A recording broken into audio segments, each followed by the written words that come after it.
especially late night. Imagine more. The thing is, Seth is probably far the longest, well, the latest we've ever done it, right? Yeah, definitely. I mean, it's not as late for me. It's only like 10:26. But Well, for it's you, 126 in Florida, and so it's the latest for me. Um, but we kind of like we didn't want to go another week without chiming in. There's so much political news coming through, and we're like, we just gotta find a way to get our episode in. Talk about some of this craziness, yeah, especially this craziness in the house this last 2 weeks. The house has been yeah. the people's house has been vacant because they haven't been working. So my Yeah, we thought it was gonna be Jim Jordan for sure. He definitely had the most support, and then he couldn't get through. Then we went to Steve Scalise. yeah, Nobody liked him. Then was there somebody in between that Tom and Tom Emmer? Emmer. Yeah, Tim Emmer. That's Tom Emmer. Tom Emmer. Was Yeah. there anybody in before that? No, I think that was it. I I think think after they were Tom. deciding for a while. Bunch of throwing random names out there, but Tom Yeah, there was like 10 people at one point. And they all dropped out. yeah, that's why they like did a little straw poll. Who's feeling what? Yeah. Yeah, Tom Emmer. He was supposed to be. They didn't end up choosing him because he was too moderate. He was just like, ah, I don't support the January 6th. I don't. I think he supports gay marriage, and he wasn't supportive of like banning trans people from the military. So then the Mm, Republicans are like, he's a rhino. Let's get yeah. this. Even though the reason they didn't want Jim Jordan was because Jim Jordan was supposed to be like too far right, too radical for to gain bipartisan support in Mm. the House. But then you go to someone like Mike Johnson. Like, Yeah, Mike Johnson. He's from Louisiana, right? yeah, super conservative. Yeah, exactly. He's got a very typical Louisiana life perspectives. He's like as far right as anybody in the Republican Party could be, pretty much. He's like a fundamentalist Christian. Hmm. He wants to use like he doesn't believe in separation of church and state, and he has super radical views on like everything across the board, pretty much. So that's not like a good look. I mean, it could help us in like this next election just to show at least he's upfront about how crazy they are. So regular people might be like, is this really the direction of the Republican Party? Like there was definitely times where Trump seemed like he was trying to like move to the middle to gain more support, and he was actually doing better. Yeah. It's gonna get hard for them to just not alienate voters across the board. You know what I mean? Like with Trump in trial, all of his lawyers turning against him, turning him in, stuff like that. Yeah. Like there's not a lot defensible there for them. No, because those lawyers, they have the ethics rule. So a lot of people realize lawyers are governed and ruled by like every state has like the Florida bar, and like lawyers, we can't represent to the courts or even to the public mistruths, because it violates one of those ethic rules. And so a lot of those Trump lawyers, they're just saying, yeah, yeah, the election's false, knowing well that they saw the facts, they knew the law, and they knew it wasn't, but they still peddled the lies anyway. So a lot of them had to plead guilty, and a lot of them lost their license too because of that. Yeah, So it was a bad day for the profession. But Trumpism, Trumpisms, I guess, be loud, be aggressive, and then people will follow you. Doesn't work in court, unfortunately, and a lot of people don't realize that. With court is very, yeah, you can. It's very theatrical. Like people, they'll see it. They're like, "Oh, objection," and all this fancy stuff happens. But the reality is, the law is not that sexy. It's very cut and dry, very black and white. There's it's 90% gray, but for the most part, you're going to be it's you can't talk your way out of your problems essentially. That's what Trump does well. He talks his way out of problems. Like He's like, "Oh, I did, sign this bill, which was terrible, but I gave you $1 million in your pocket." That's how he talks. He's like, he doesn't. He's not based on logic. It's based on, it's a show. Based on it's like charisma. He's His trying to. charisma, yeah. His charisma drives a lot of his politics. And I was watching this thing this week with Mitt Romney, and yeah, I was watching Mitt Romney. Sorry, Not for. and I did the same. you did. You watched it.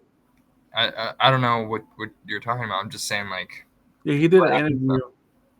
Yeah, I think it was on C-SPAN or something like that. He did an interview, and he was kind of saying how he did not like the direction his party was going because he felt like they're not leaders in that party. He felt that if a lot of people there are just more theater show, popping stance, if that's the word. But They're just a part of the Trump bandwagon. exactly, and he felt like that's not what he came into politics for. You know, well, I think a lot of people feel like that. Like, yeah, there's a level of showmanship you have to be. It's politics, but at the same time, it should be based on policies. Like what Hmm. I really actually believe that can help the country, not based on if I call someone fat. It's like, oh, that guy's a funny guy, but it could be a complete idiot. I'm just funny. That's So, pretty much all that Trump is. Is he just like people will be like, I just liked when he was president because of the tweets and stuff like that. yeah, They just like him being bold on Twitter, calling people out like it was a comedy show. Because realistically, people don't really know what happens in their government. They don't know what policies represent which politician. They they pretty much most people just vote for personality because they just want to choose who they have to look at, who they have to deal with as their representative as president for the next few years. So it's just it's just vibes, you know. exactly.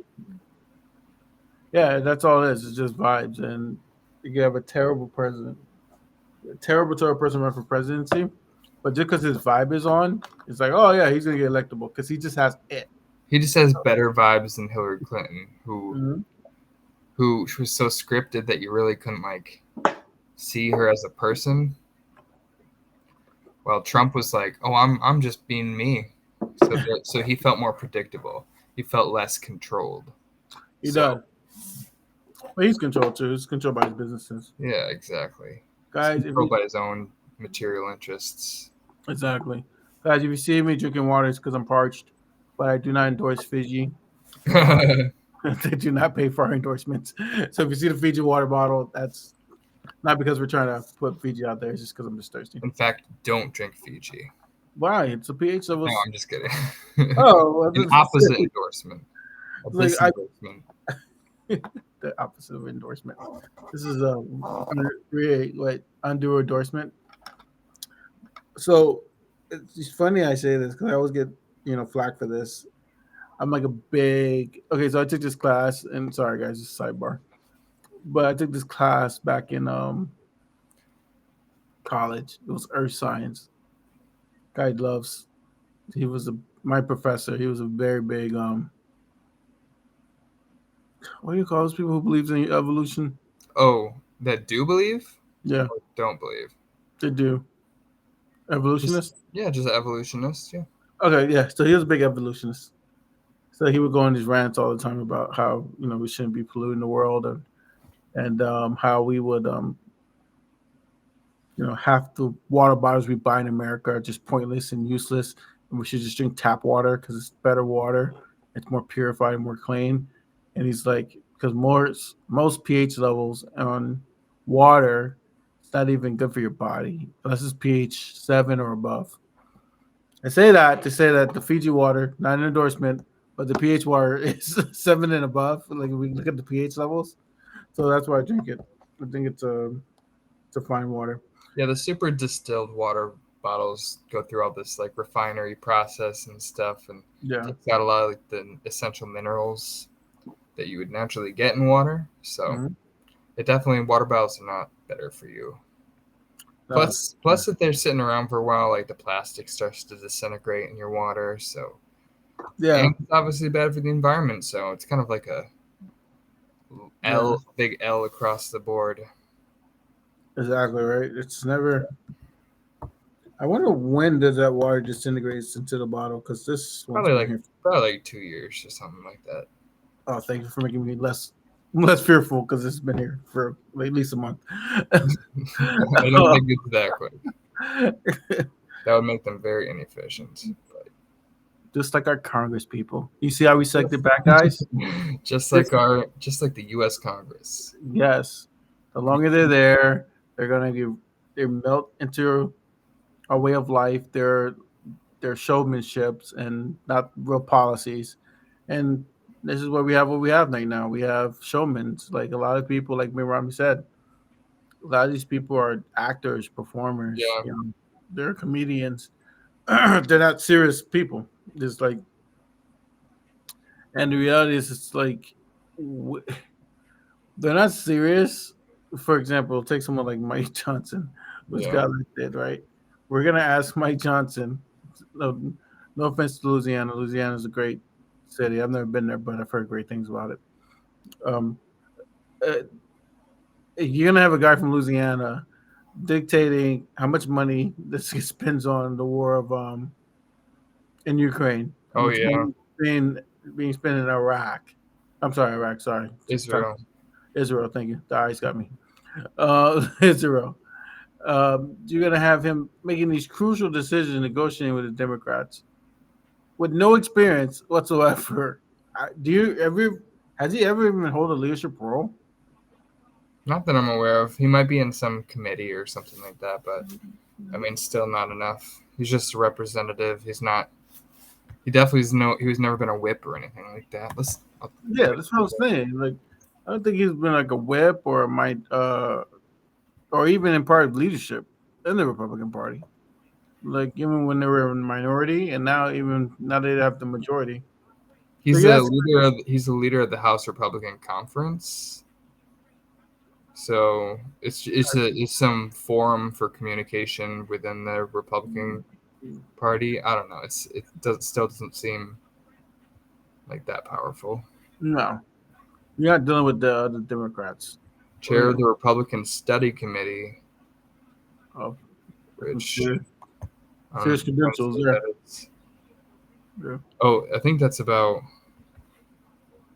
the primary function is always push for significant cuts in non-defense spending. Oh, okay. Okay.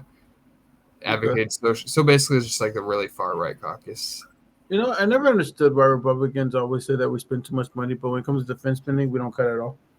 Yeah. It's like the most Although illogical. now that Democrats are the ones pushing for, well, they don't like foreign aid. They love like the military spending, but when we're Yeah. giving aid to other countries, when it actually is benefiting the world, on Hmm. a world stage instead of creating more innocent death, Yeah. then they're like, no, the Democrats, they're wasting our money. It's always the Democrats. Although although It's- they love sending money to Israel too, so that one they're probably cool with, but they probably would oppose Ukraine spending. If I were to guess, right? yeah, I mean, Republicans always try to say that the logic, especially in the House, is like they always talk about, oh, we want to do budget spending, or I'm sorry, budget cutting. We always want to do budget cuts because we're trying to save the American tax dollars. And then you look historically, you see who spent the most money. Historically, it's like the Republicans. And then you're Yeah. like, I think Nikki Haley said that at one of the debates. She's like, hey, we can't keep blaming Democrats for the debt when you guys were voting for it too. And I mean, so, when was the last Republican to balance the budget or to have a budget surplus? well, I mean, the last person I know who had a surplus was Bill Clinton. It's Bill Clinton.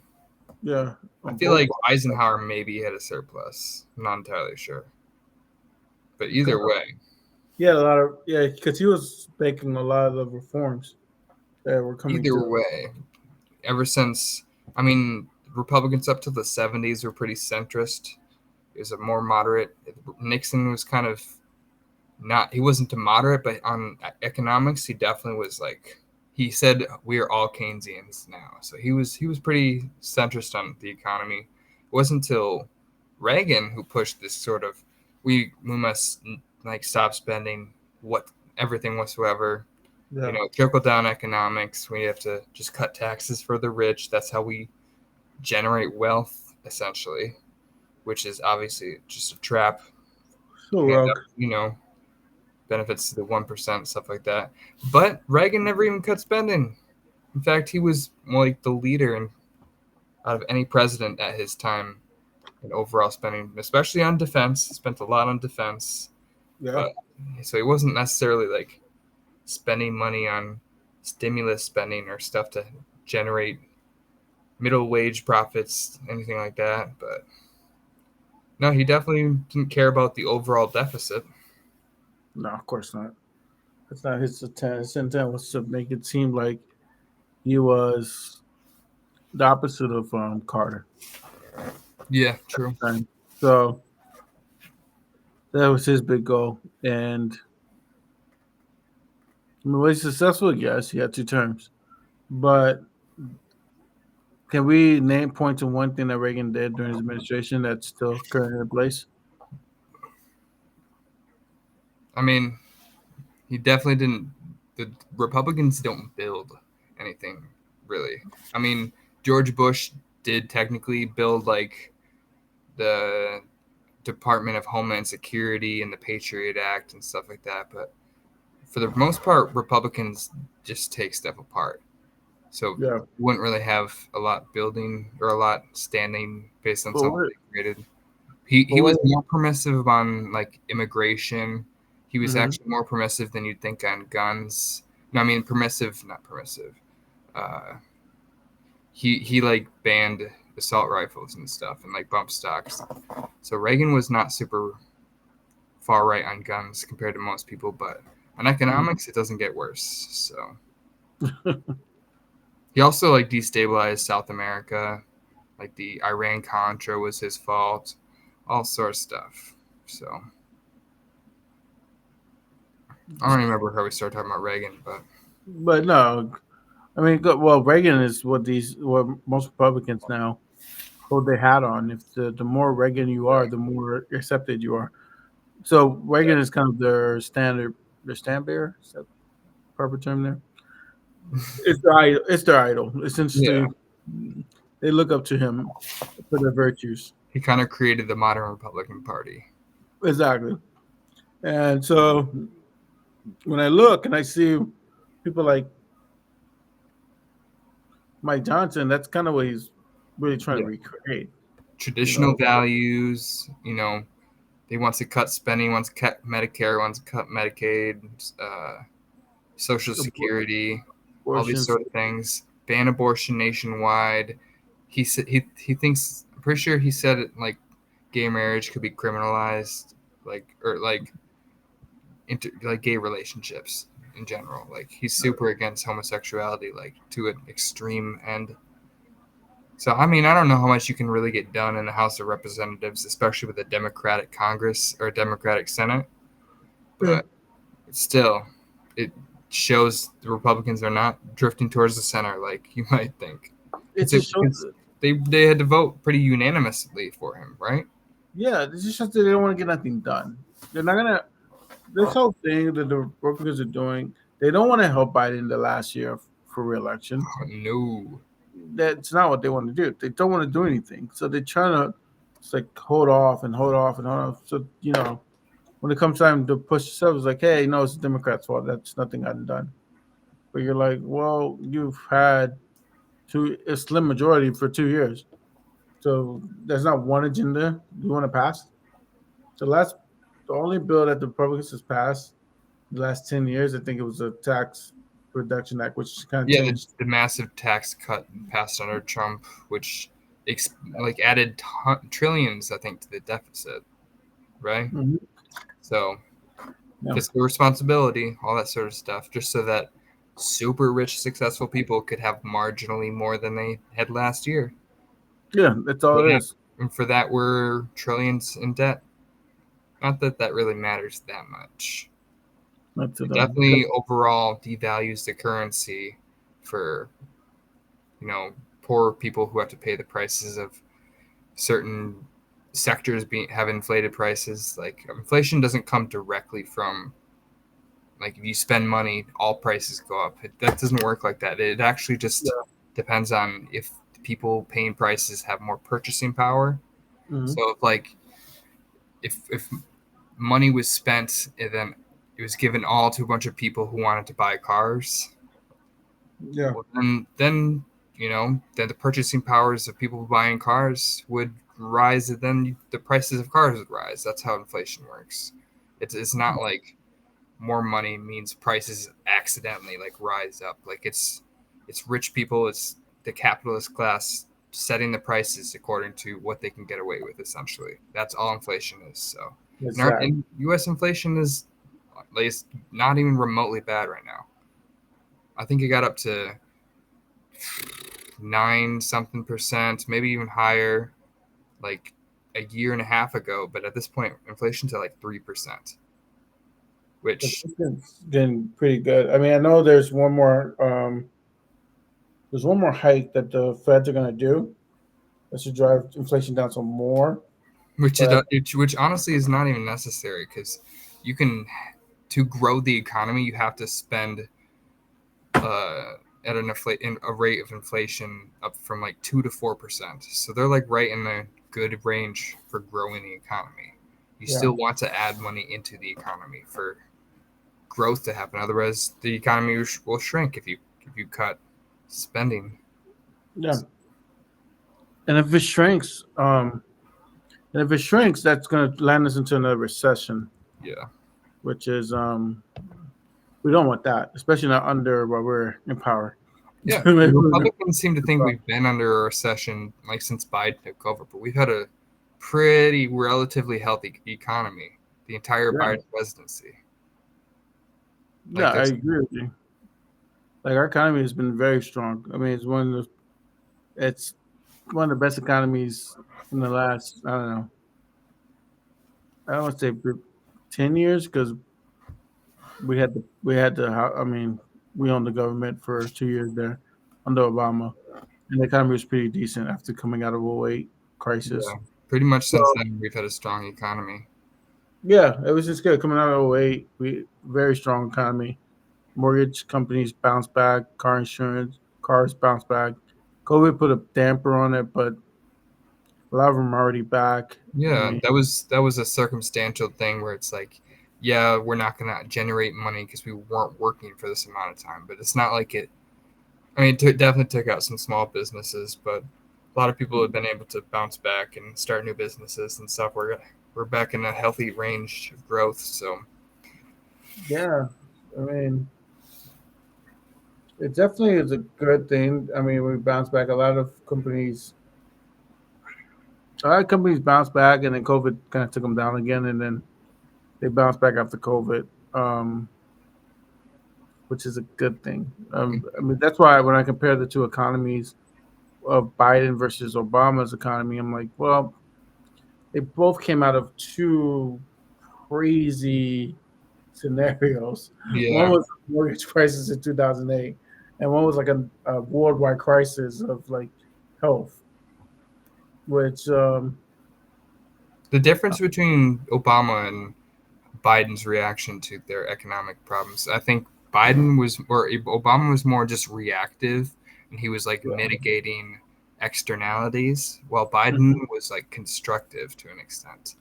Like he wasn't just like he was building something. He was like bringing U.S. manufacturing back and like the chip manufacturing, building middle class to an extent. Like there was definitely things in the IRA, the infrastructure bill. Like these are Yeah, things Obama didn't really do. Obama was just like, let's subsidize big auto industries so that all the U.S. can keep its car manufacturing. Let's subsidize banking so people don't lose all the money that they had invested and that they kept in their banking savings account. And yeah. I think it was a good plan. I mean, Yeah, subsidizing the it's bank. necessary, but Yeah, I mean, we always talk about that, like having that kind of co-op government, and that's kind of like the first kind of version of it in a sense. I mean, not really like what you would define as co-op, but the kind of the idea of taking over a company by the government, that's run by the people and yeah. fixing it so that it serves the people. And then once we did that, I mean, I believe we turned it over back over to Fannie or Freddie Mac, um, and it's been working ever since. And there's been no issues. So there are two different crises between Biden and President Barack Obama, but I think the Democrats, they just, my dad has this thing. He always says that Democrats fix the economy, Republicans crash it. and Yeah, that's it definitely get, true. huh? I said it's definitely true. Yeah, and he's right. That's generally what happens. And I think that Biden is doing a good job as of running on that his record. But the problem is he's running his record. He's doing well. His poll numbers are doing great. I But mean, his poll numbers, I mean, I'm not talking about his internal. I know what you're talking about. I'm talking about his like this like big. approval rating, Yeah, I don't think he's just. I don't. And internally, I like was talking about within like the Democratic Party, he's I polling a was talking about little. the primaries, the Democratic primary Oh yeah, poll. the primary, but still. Oh, I see. But his overall approval rating, the Democratic Party is at like 75% or something. Yeah, that's the I majority. think Yeah, that I think Republicans, what under Trump it was like 95%, 99%. I don't know, somewhere in that even range. Obama, it was in the '90s. Yeah, so it's pretty bad. I mean, it's still it could be a lot worse for sure, but I'm not so positive. It's his age, man. Yeah, I mean, like every couple months it's like getting a little Gets worse. older. Not gonna lie. It gets older. It Yeah, gets older. every couple months he gets older. Yeah, It's a never ending cycle, man. unfortunately, yeah, he can't. Father Time is can never be defeated. Unfortunately, Yeah, I mean, you need a lot of energy to run a presidential election. So oh my god, and I think that's the whole idea with Gavin Newsom is to run him out there because he can now. You just saw him in China. It was a oh little yeah, he weird. did do that, which is weird. Yeah, It's but like that that's the kind idea. Run Gavin Newsom out there because he has all the energy, and he's like Biden. He's like Biden 50 years ago. yeah. I'm starting to dislike Gavin Newsom again. Wow, what do you do now? He just does the like unnecessary things in California. Like California legislature will pass like multiple good bill after multiple good bill, and then he Mm-hmm. vetoes it for absolutely no reason, like giving power to the Republicans when it's not like they need him or need them at all. Like they have such a like what Tim Walz is able to do in Minnesota with like a one person majority in his legislature. They're Mm-hmm. passing like every single Democratic policy achievements agenda item, and Newsom is like has like a giant majority because it's California, and he's like just vetoing every single progressive policy essentially. Well, he's running for president, so he can't come out with progressive stuff. You I gotta mean, go like get not office. even progressive, like basic liberal stuff. You know what I mean? He's just doing. He's almost like Bill Clinton in that way, but Anybody, you guys come off as a centrist because yeah, at the end of the day, centrists always win the presidency. No one I mean, like except for Trump. Trump is a centrist. He's not a conservative. That's BS. I mean, Trump is more like an economic centrist and not even a centrist, but he's more moderate on economics and actually certain social issues. He could be more moderate, like, Yeah. but overall, politically speaking, he's pretty far right. You know what I mean? From Well, like his stance on I think his rhetoric is right, like pretty no, but far. I mean like he wants to get rid of like the Constitution in certain areas when it doesn't work to his favor. He would do super authoritarian like Yeah, of right wing course. stuff. You know what I mean? So he does. He's kind of like Nixon, like I was saying. Nixon is kind of an economic centrist, but obviously he like did a giant authoritarian increase of police power and the Yeah. war on drugs and all sorts of stuff that made him pretty far right at the same time. So Republicans can kind of do whatever they want that way, just whenever it pleases them personally. Because the Republicans are just a contrarian party. They just do the opposite of what Democrats do. That's Like that's the agenda. Obama's president. Oh, we hate that he's still in Afghanistan. We want to get out of Afghanistan. Trump goes, I want to get out of Afghanistan. Trump's in office the entire time, doesn't do it. And Nope. then Biden does it, and they're like, oh, he did the worst thing ever. Oh, I can't believe how he pulled out of Afghanistan. He did it so terribly. Like, what would you have done better? When would you have done Yeah, how would you do that? It's like people want like this workup, like this. For example, when they announced like Iraq, like hey, we're living in Iraq, and it's been 15 months. Like it? people are like, okay, fine. And in 15 months, we didn't leave Iraq in the 15 months. There's people still there, there's still stuff there. So it wasn't like even though a president will put a timeline on it, it doesn't necessarily mean that everything will be out of that country at that particular time that belongs to us. So this flack, that Biden's getting for this is like, what do you? I mean, first They of all, don't we've even been in know. war They for. don't even know how the pullout even like what even happened. They just know how the media covered it, and Mm-hmm. they don't like Biden. So immediately, like, let's jump on. If Biden did it, it must have been bad because he Well, because of course. he controlled the election. He's a rigger. He rigged the election. Like Well, the- they just have all these built-in conspiracy theories and whatever. well, if your candidate's bad, why would you try to even acknowledge your candidate? The best thing to do is knock the other candidate down. It's like, oh, Biden's terrible. Biden's old. Biden can't do it. Biden's like, the reality is no one's going to buy that. The old thing, yes, I think people buying the old thing, but just that's because it's common sense. It's like he's 82 Yeah, years old. He's barely hanging in there. he's But hanging in. no, I mean, let's just call it for what it is. I mean, he doesn't look like he's on the top of his game. Mm-mm. A lot of stuff. So Which is basically the reason why the with this presidents, don't, new what was that? the presidents don't run the country anymore. No, that's true. They're the people that's underneath them runs the country. They just make the final decision. But also, I feel like the president sets the rhetoric for the entire party for like 4 years. Yep. So they kind of decide which coalition has the most power, essentially, because that's how the voter base reacts to whether or not they want to vote for progressives or moderates or blue dog Yep. Democrats. It pretty much depends on the leadership of the party, how they decide. And you can see that with the Republicans. They immediately do whatever Trump wanted. The Mm-hmm. entire Republican Party is shaped around his personal agenda. Pretty much. It's very, very different than the Republican Party of the Tea Party era. So Yeah, which is crazy because Tea Party era was like 2010. 2010, 2012, even a little bit 2014. Then remember Paul Ryan is like, oh yeah, I'm part of this Tea Party movement. I just want to pass a tax reform. Yeah, Yeah, so I remember that, and that's that very very different party from that. yeah.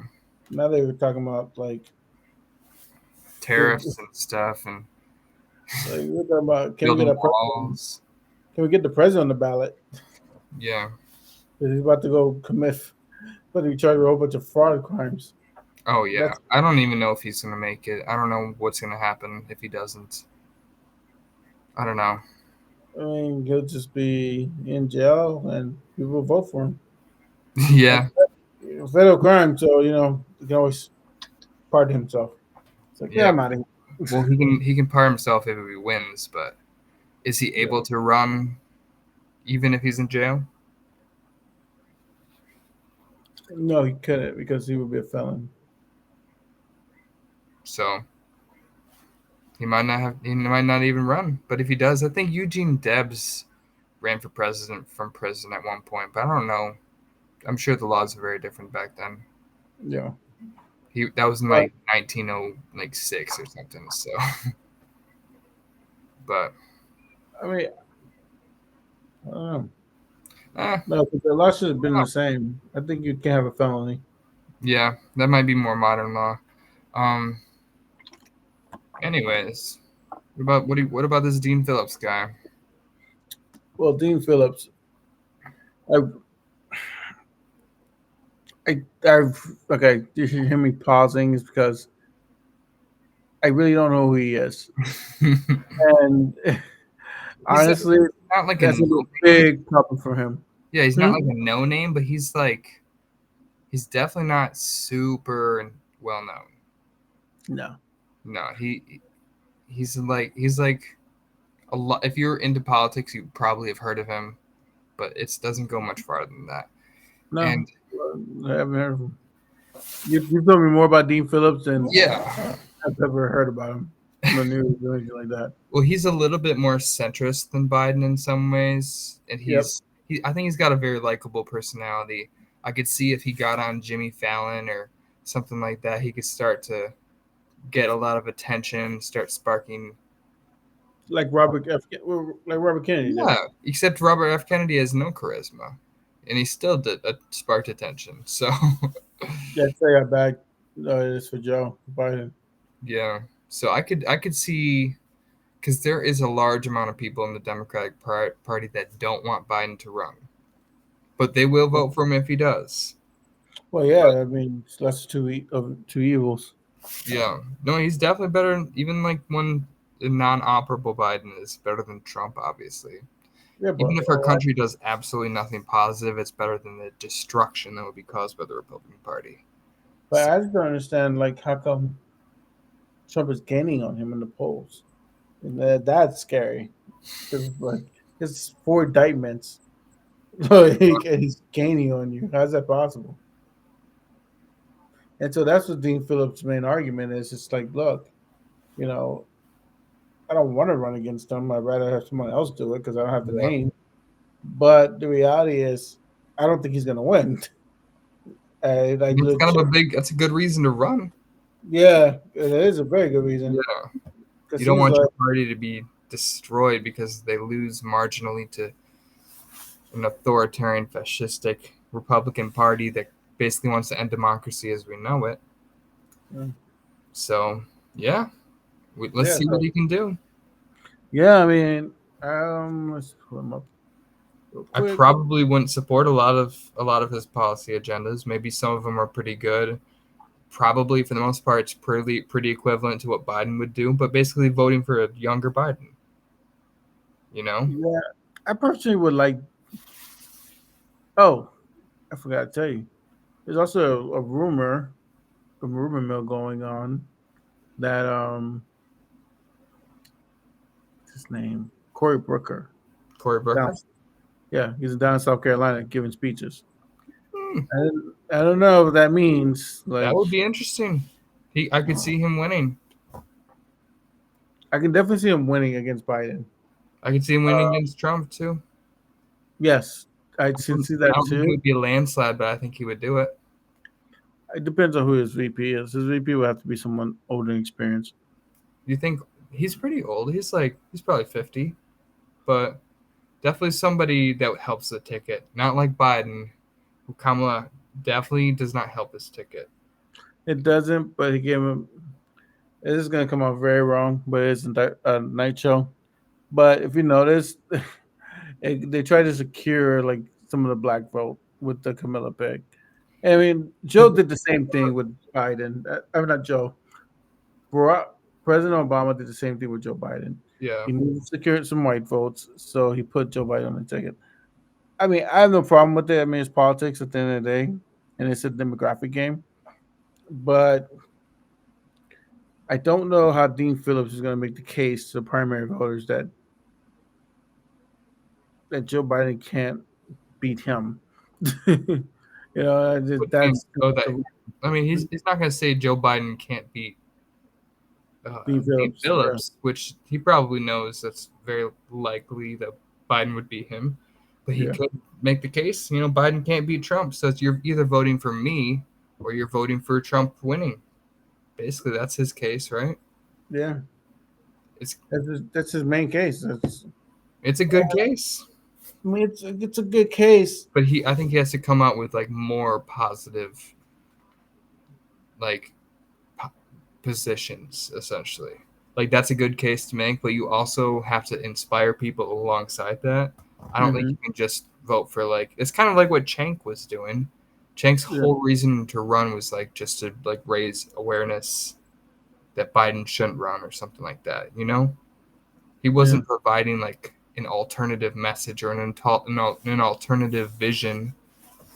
yeah, I think if you need to, if you're gonna win, if you're gonna convince the entire Democratic Party, you got to come up with something alongside that. Like, if he started off, boom, this is what I believe in, universal health care, which Biden has not achieved yet. You know, universal basic income, this or yeah, that on guns, whatever his plans are.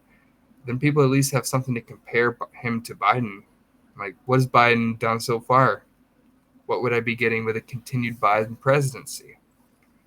What has he failed to deliver that Dean Phillips could offer? You know what I mean? yeah. Dean Phillips is from Minnesota. I think he's from a pretty competitive district. Maybe I'm wrong, but yeah, I mean, there's a lot of things he could run on if he did the right way. I mean, yeah. I just want to know what that message is gonna be. Yeah, But it seems like it's Joe Biden and Mary Wilson in a far distant race. yeah, yeah. No, because RFK is out of the race now. Yeah, He's running he's as in an independent, and he's last I hear he's at 16%. what? Really? Yeah, Wow, that's he's really been good. pulling like that range. But I Yeah, it's mean, really good for independent. I think Ross Perot at one point was polling like 25, 30%. So you can pull really high early on, you know? Yeah, but it's not. It's got, I guess you're right. Jeb Bush was leading all polls, and then saw what happened to him. I mean, even as an independent in a presidential race, like Ross Perot at some points was like winning the election in polls, and then he dropped out for a while. And he lost a little bit of momentum, and he came back and he got like 19%. But even as Isn't a it third party candidate, he Yeah, didn't have any electoral votes. So it's like there's really no way RFK could could win. yeah. That's why he left because he was like No, I logical. mean like in the general election, he didn't. He's in as running as an independent, and I don't know if he could win as an independent. It seems I, very impossible. the first thing he has to do is get his name on all the ballots. Yeah, that's probably the hardest part. That's the hardest part. Once you get your name on all the ballots, then it becomes like, all right, still got to establish name ID. I mean, it does help your Kennedy. Yeah, like and no, he's gotten a lot of name recognition. He's been going on so many different YouTube shows, podcasts, like radio shows. He's doing his appearances in talk shows. So a lot yeah. of people have heard of him. Well, the a lot of people, you mean like political people? I mean, Nice. regular people, regular everyday people have heard of him too, Oh, okay. like more than you'd expect. Well, yeah, I don't expect people to talk to him. But they're like regular non-political people. Like he's going on like comedians talk shows and stuff like that, like Joe Rogan stuff like that. Theo Vaughn. He's going That's on these regular people talk shows where they'll watch whatever him talk to some comedian, and they're like, "Oh, I'd vote for this guy," because he's basically like, I'm pretty sure before he ran, he's like, "How am I gonna win? I just have yeah, to, I have to pick the winning policy position, the most popular thing across the board. Like a majority of people support gun rights, a majority of people support this or that." He basically picked the majority support in like every single one of his policy positions. Just like I don't know, just the populist playbook. yeah, but you gotta do something because the public people can only take you so far Yeah, before people are like, all right. This what happened to the guy Ramaswamy. yeah. Like, yeah, he had the charisma. He had the theater down packed, in my opinion. It's good But for getting attention, exactly. but it's not And it's really like, good for like delivering any sort of result or like creating coalitions. or getting endorsements or like, you know, meeting with coalitions to give their support to you. So Yeah, it's tough, and it's really really tough. I mean, we just look at the Ford Party and see what they're doing. I haven't heard from them yeah, since they announced, So that would have been a smart move, like to join the Ford Party and try to build that up. Because the problem is when people go independent, they just like it's the Green Tea Party. So like five people believe what we believe.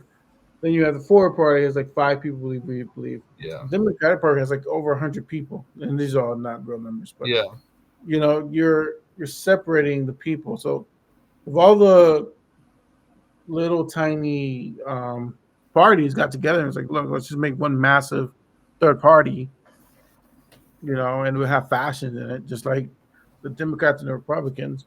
But then we'll have we could be that center party that is not really aligned with the left side or the right side.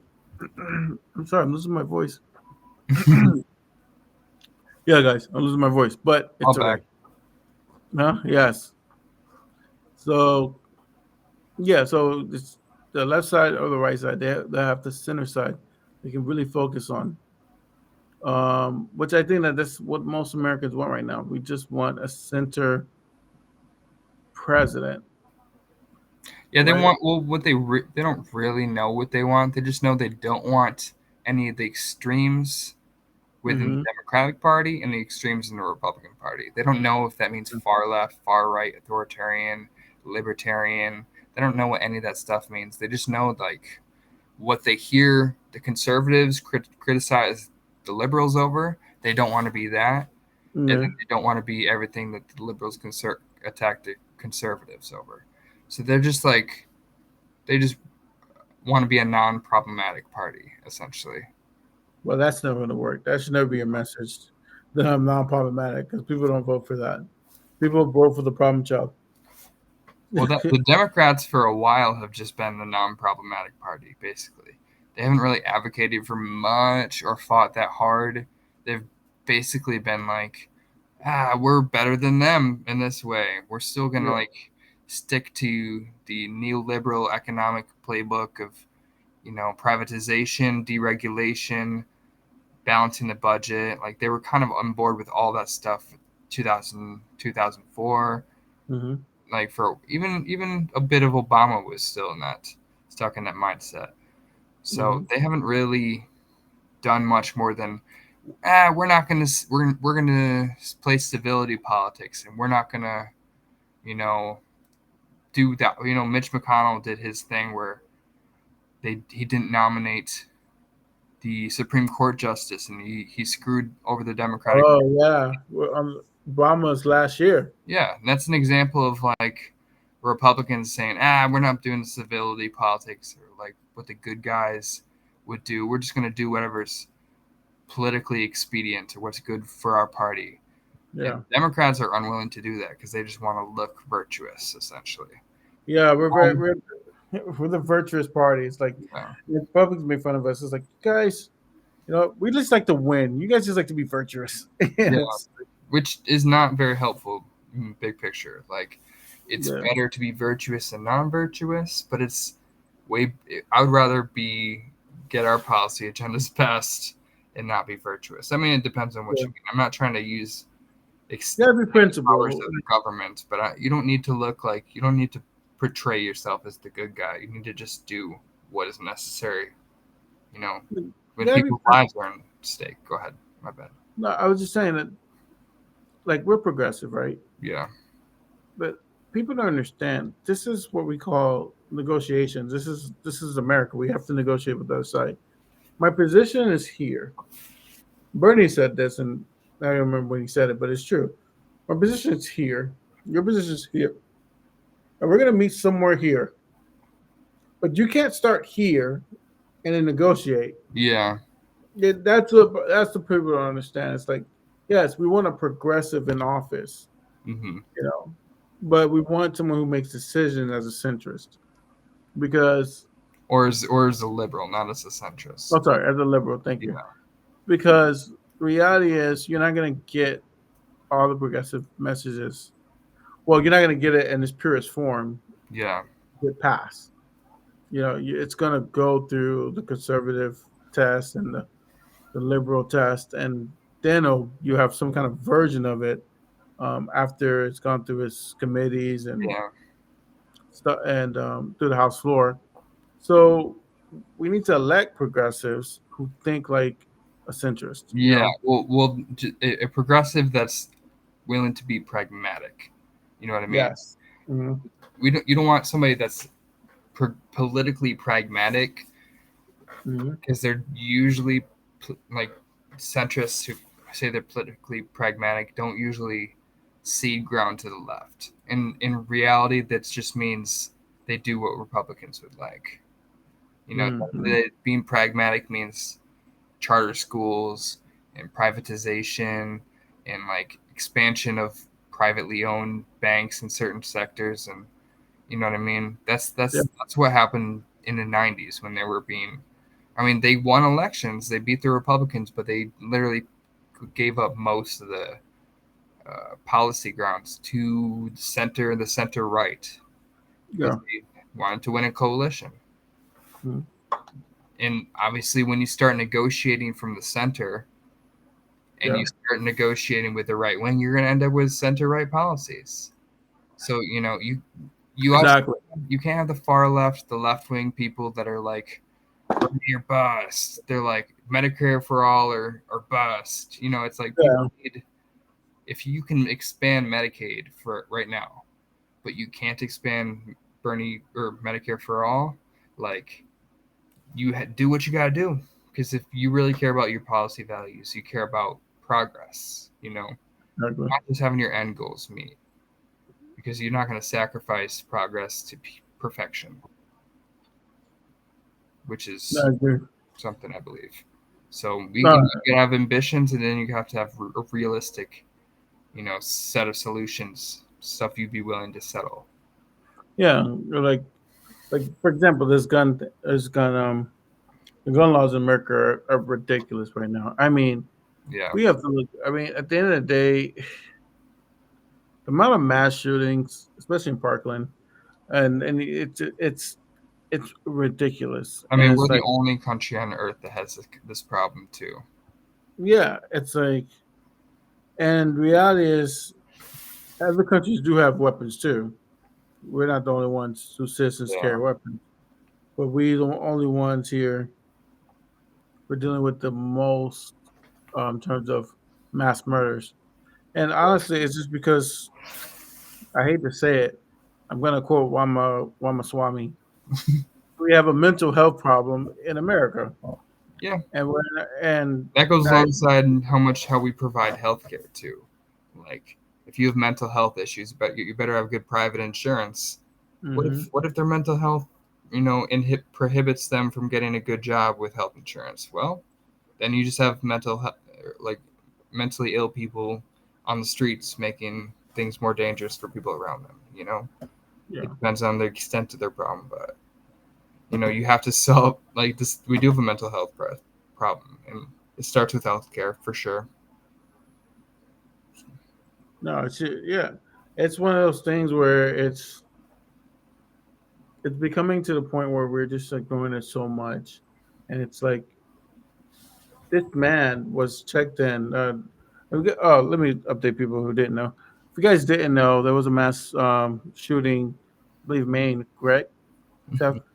There's a mass shooting in Maine. I think 18 people died. I think there was like 40, 50 people were injured. Um, this man, I think they have the name. Hold on, let me pull up his name. We don't need to give him any credit. Yeah, there was a man in Maine who was actually a couple months back in July. He was actually in a mental health facility, Yeah. um, and then he was discharged. And somehow he was able to buy a weapon legally, and he went and took that weapon. I believe he had working with his girlfriend, from my understanding. Hmm. Then that was like the trigger, Yeah. and I guess everywhere they went, the, that's where he shot up at.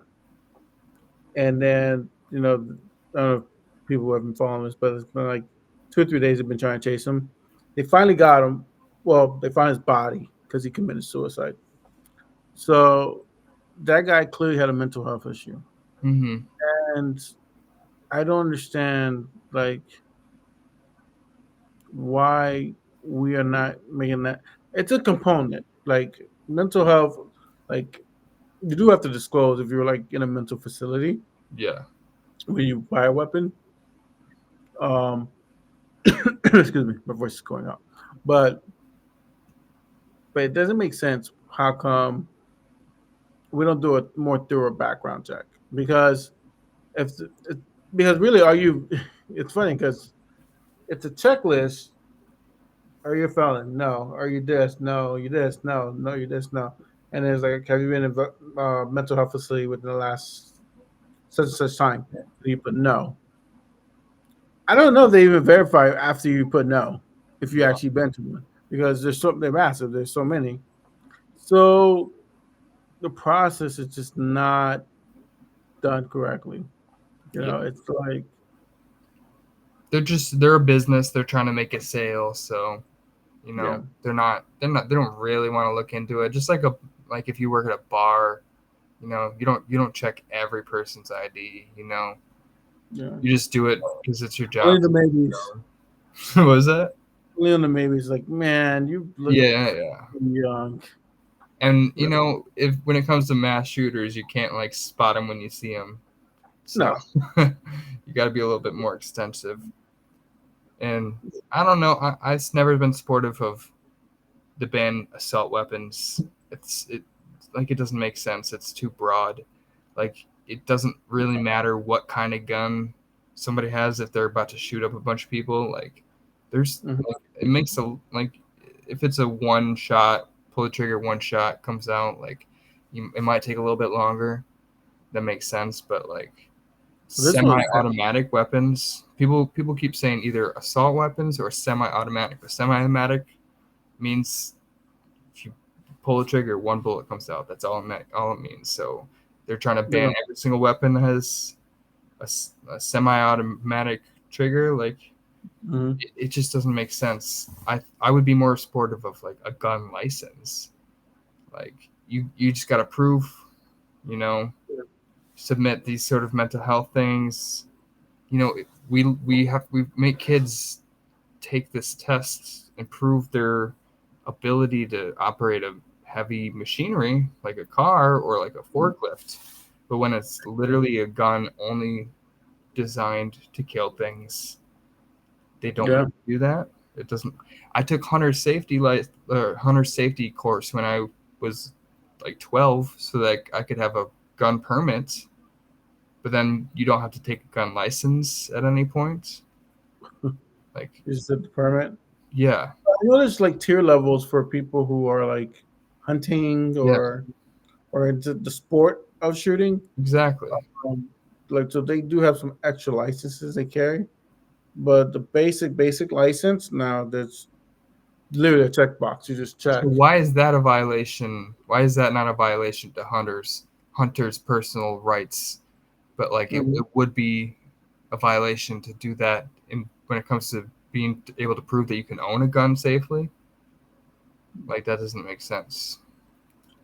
I see it like this. I mean, when I was in the military, I went to boot camp, shot for 2 weeks on the range, 3 weeks on the range. Yeah. To Iraq, I shot almost every week, once or twice a week in Iraq. And the amount of training that we went to for those was 6 months to a year. Mm-hmm. So when I see like police officers who are the way they handle their weapons and overreacting and killing people, it's Yeah. the same thing I see with mental health. It's just Mm-hmm. there's not enough training that goes into having people having a weapon. It's just too Yeah. easy. It's Yeah. That's like a good point about cops. It's like it takes that long to be in the military just to be in the reserves or something like that where you don't ever actually have to face real combat generally speaking. yeah, It's just in the off chance. But cops face like people on the daily, and like Yeah. they have a daily risk of having to use their weapons, but they don't have to go to like Well, monthly, yeah, they have. weekly Yeah. training, anything like that. They don't have Well, to be certified. they do because they don't draw their weapon like that. It's not like they're constantly drawing their weapon, so they have to go to like ranges to get qualified on the weapon every year. Um, so they're not per se training like if they're going to overseas, like I was going to Yeah, wars in a combat zone. But essentially, they're still here, still operating a firearm, and they have to be able to know, escalation of force when is it proper to use it, when it's not proper to use it, yeah, and that takes a lot of lessons. It takes a lot of experienced people, but we have to do something. We can't just sit idle. And like 18 people died yesterday. Just they didn't. Well, 2 days ago, they didn't expect that. You yeah, know, so we got to do better, yeah. and we will do It's better. it is very difficult, and it's not easy. There's definitely things loopholes that we can take care of in the background check system. Mm-hmm. Like America is very lax on who gets guns. Generally speaking, it depends on the state. Like out here, it's a much different issue. If anything, it could be less restrictive in California. So I mean, it just depends. It's not an easy situation. You can't just say ban semi-automatic weapons. You can't expect that to lead to less violence Yep. because if you know Republicans, they will literally die over their right to own a gun. They will kill people Yes. too. It will have a Yes. much more violent situation if you just try to take away guns blanketly. Like you need a judicial process to do this. You know what I mean? They have Yeah. stuff like red flag laws that we could institute. That if you're like, yo, I know Josh over there owns a gun and he keeps talking about ironically shooting up the place. Like maybe somebody should know about this. Like you know, Yeah. you can have people around you. They there's definitely circumstances like you'll see like when they shoot up a school and then you hear back reports like, oh, James has been called on by the or has had the cops called on him like 15 times before this, and he's Yeah. still It's still. Yeah. yeah We're still some sort of facility with 15 weapons are still inside his house. yeah. Like there's definitely circumstances when people could have had hints ahead of times, and there's definitely stuff you can do with making sure they're not a dangerous person to the rest of society.